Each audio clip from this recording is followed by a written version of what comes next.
जय श्री राम। हम देश बनाएंगे ऐसा। मैं क्या करूं, बेबस हूं, नहीं तो मैं तो आपके पिताजी का प्रशंसक हूं।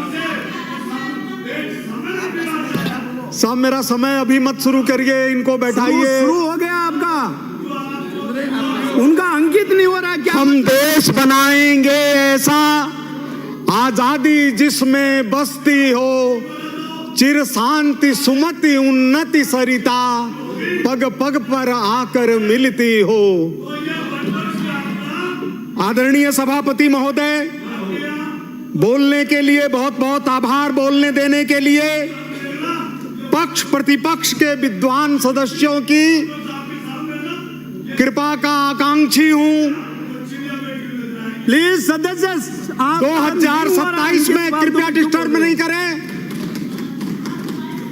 2027 में त्रिशताब्दी समारोह हर्षोल्लास से मनाने को आतुर अद्भुत महानगर जयपुर, सिंह जी का आपका युग पुरुष लोकप्रिय प्रधानमंत्री माननीय श्री नरेंद्र मोदी जी और हमारे यशस्वी कर्मठ मुख्यमंत्री माननीय श्री भजन लाल जी के नेतृत्व में नया इतिहास रचने को बेताब है। नगर नियोजन की दृष्टि से और भौम रेखा चित्र की दृष्टि से सिविल लाइंस विधानसभा क्षेत्र नव जयपुर का ऐसा हिस्सा है जो विश्व प्रसिद्ध परकोटे की दिशा में उड़ते हुए स्वर्ण मयूर और पक्षी राज गरुड़ का दृश्य उपस्थित करता है। इसके चारों तरफ विधानसभा भवन, सचिवालय, सेंट्रल पार्क, गोविंद देव जी जाने वाला मार्ग, जयपुर रेलवे स्टेशन जैसी अमूल्य रत्नावलियों की श्रृंखला है और 8 करोड़ जनता के मुख्य सेवक श्रीमान भजन लाल जी शर्मा कोहिनूर हीरे की तरह शोभा बढ़ा रहे हैं। 16.28 वर्ग किलोमीटर में फैला हुआ 1,62,79,404 वर्ग मीटर क्षेत्रफल, 3.83 लाख आबादी, 2,49,637 मतदाता और राजस्थान की जनसंख्या और मतदाताओं के तुलनात्मक अध्ययन के हिसाब से 10,920 फर्जी मतदाताओं वाला यह क्षेत्र न्याय का इंतजार कर रहा है। इस क्षेत्र में 28 कच्ची बस्तियां हैं, 30,000 आबादी रहती है। इसमें ज्यादातर अनुसूचित जनजाति और अनुसूचित जाति के लोग हैं। 15-20 हजार थड़ी ठेले वाले हैं। इन्हें व्यवस्थित किए जाने की जरूरत है। मैं सोचता हूं क्या ये मनुष्य नहीं है?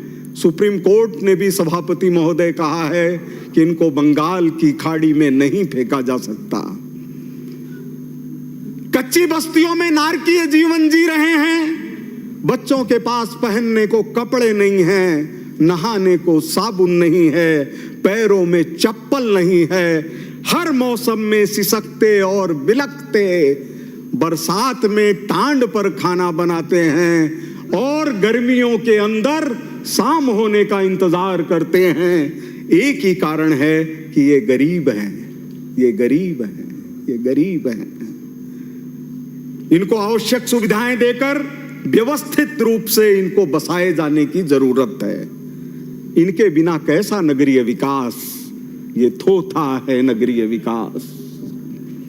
सभापति महोदय, कलेक्ट्रेट से राजमहल पैलेस तक 400 करोड़ की लागत से बनाई जाने वाली एलिवेटेड रोड का भरे मन से स्वागत करता हूं, इसलिए कि हमारे माननीय प्रभारी मंत्री जी के नेतृत्व में अधिकारियों और जनप्रतिनिधियों की जो बैठक हुई, किसी ने भी उस एलिवेटेड रोड का समर्थन नहीं किया। सब ने कहा क्यों बनाई जा रही, हमको पता ही नहीं है, हम लोगों को भी पता नहीं है। ऐसा ही एक नासूर कांग्रेस के शासन में जयपुर रेलवे स्टेशन से सिंधी कैंप तक बना हुआ ओवरब्रिज है, जो दलाली जनता के धन के अपव्यय का अट्टहास कर रहा है। जयपुर में कांग्रेस के शासनकाल से जयपुर विकास प्राधिकरण के रूप में एक ऐसा उन्मत्त सफेद हाथी घूम रहा है जिसके ऊपर कोई अंकुश नहीं है। माननीय सदस्य, आपका नंबर आया था, बोल देना ना, आपका नंबर आ रहा है। माननीय सभापति जी, कागजी लोगों से रक्षा करिए। आपका नंबर आएगा, सदस्य विराजिए, आप लोगों से रक्षा करिए। ऐसा उन्मत्त सफेद हाथी घूम रहा है जिसके ऊपर कोई अंकुश नहीं है। इस दलदल में ईमानदार आईएएस से लेकर मेहनत कश सफाई मजदूर तक बेबस हैं। एक तो कमजोर और भ्रष्ट नगर निगम के आचार व्यवहार और दूसरी तरफ निरंकुश जेडीए मिलकर न्याय और अमन चैन के दुश्मन बने हुए हैं। सभापति महोदय, मेरी विनम्र मांग है कि नगरीय विकास की दृष्टि से सिविल लाइंस के साथ विद्याधर नगर और हवा महल को केंद्रित कांवटिया अस्पताल को उन्नयन करने जैसे अर्थहीन शब्द से हटाकर सुपर स्पेशलिटी अस्पताल बनाया जाए। इसी तरह से बनी पार्क क्षेत्र में 64 कमरों का heritage girls higher secondary school है, जिस पर चुनाव के नाम पर कलेक्ट्रेट ने 3 कमरे कब्जे किए हुए हैं और उस बहाने रात को आ जाकर के लड़कियों की स्कूल के ऊपर नशाखोरी और ड्रग्स लेने का काम करते हैं। वहां से उन कमरों को हटाया जाए और इसको सह शिक्षा के रूप में तीनों विषयों को लागू करते हुए क्रमोन्नत किया जाए। वहां लगी हुई सरस्वती जी की प्रतिमा निहार रही है कॉलेज बनाने के लिए। सिविल लाइन क्षेत्र में भूखंड उपलब्ध है। मेरे यशस्वी मुख्यमंत्री श्री भजन लाल जी से प्रार्थना है कि वहां स्पोर्ट्स कॉम्प्लेक्स बनना चाहिए और भारत के सबसे बड़े खेल गुरु हमारे राजस्थान के झुंझुनू जिले के अनुसूचित जाति से जुड़े हुए सैकड़ों अंतरराष्ट्रीय पदक दिलाने वाले सतपाल जैसे महाबली के गुरु पूजनीय गुरु हनुमान के नाम पर वह जगह रखी जाए।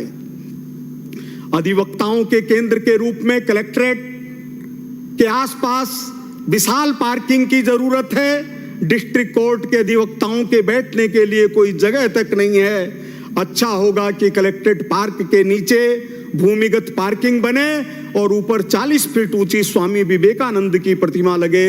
इससे सारे देश में एक अच्छा संदेश जाएगा। बांग्लादेशियों, रोहिंग्याओं, ड्रग्स माफिया, शराब माफिया, भू माफियाओं का शिकार हो रही द्रव्यवती नदी के किनारों को उनसे मुक्त किया जाए। मेरा निवेदन है कि सुविधा, सक्रियता, सन्नद्धता की दृष्टि से सिविल लाइन क्षेत्र में भूमि की तलाश करके पत्रकारों के लिए एक बहुमंजिला आवासीय परिसर बनाया जाए जो विधानसभा और सचिवालय के निकट हो। इससे पत्रकारों की योजनाओं में शामिल भूखंडों की मांग प्रभावित नहीं होनी चाहिए। पत्रकारों पर विचार करते समय अधिस्वीकरण का नियम लागू नहीं किया जाए, क्योंकि ज्यादातर पत्रकार गैर अधिस्वीकृत हैं। विद्वान सभापति महोदय, सिविल लाइंस में 127 उपेक्षित और उजड़े हुए पार्क, 5 दुर्दशा का शिकार शमशान, 3 अतिक्रमण करते कब्रिस्तान, 5 अभावग्रस्त सामुदायिक केंद्र, 32 गंदे और दूषित सार्वजनिक शौचालय और खुले में खड़े होकर नजर आने वाले 102 मूत्रालय हैं। ये हमारे अब तक के नगरीय विकास की तस्वीर है, जिस पर अपराधों से घिरे हुए एक व्यक्ति, उन्मत्त व्यक्ति की 1000 शिलापट्टिकाएं लगी हुई है। 1000 शिलापट्टिकाएं फर्जी पट्टे लेने के नाम पर उनके परिवार के ऊपर एफआईआर दर्ज है। मैं कोई नाम नहीं लेना चाहता, लेकिन क्या लोकतंत्र के अंदर यह संभव है?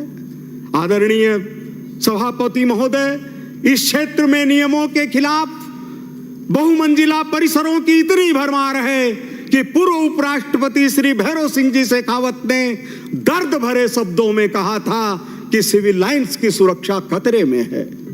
यह दर्द भरी दास्तान अंधी गली की ओर लेकर जाती है, जिसके जिम्मेदार गुलाबी नगरी को नोचने, खसोटने और चीर हरण में जुड़े कतिपय भेड़िए हैं। 30 मैं सेकंड किसी में का अपनी नाम बात नहीं, समाप्त करें। मैं 2 मिनट, ये 2-3 पेज है, 2 पेज है कल। 30 सेकंड।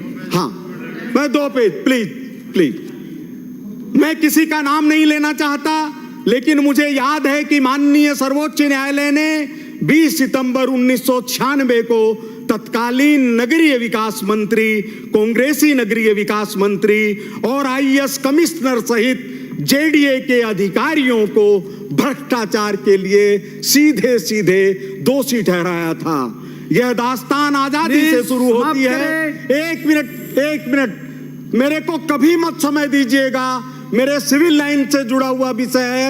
एक मिनट।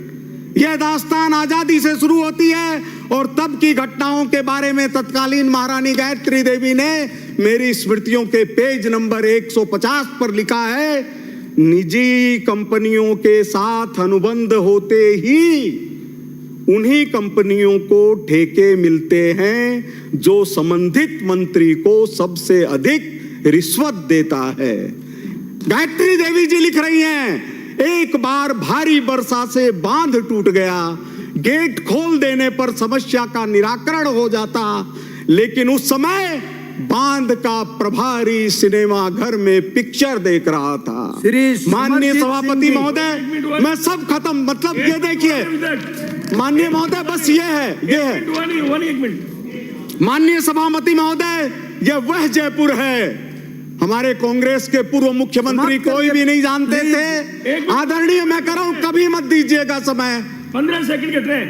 24 फरवरी 1902 को जयपुर दर्शन करके लौटे महात्मा गांधी ने 4 मार्च 1902 को गोपाल कृष्ण गोखले को पत्र में लिखा था, जयपुर अद्भुत जगह है। सभापति महोदय, हमारी तरफ से कलकत्ते के म्यूजियम में, और उनके माइक चालू है, आप बंद करिए। कलकत्ते के म्यूजियम से महात्मा गांधी की बात पर भी एतराज। अंकित नहीं होगा, सारी बातें आपको समय पूरा दे दिया। मान लिए समरजीत सिंह जी। सभापति महोदय, मांग संख्या 3940 नहीं होगा माननीय सदस्य, अंकित नहीं होगा। अंकित ही नहीं हो रहा, इसको टेबल कर दो। टेबल कर दो, अंकित नहीं हो रहा, माइक बंद हो गया अब आपका। सभापति महोदय, अंकित नहीं हो रहा है।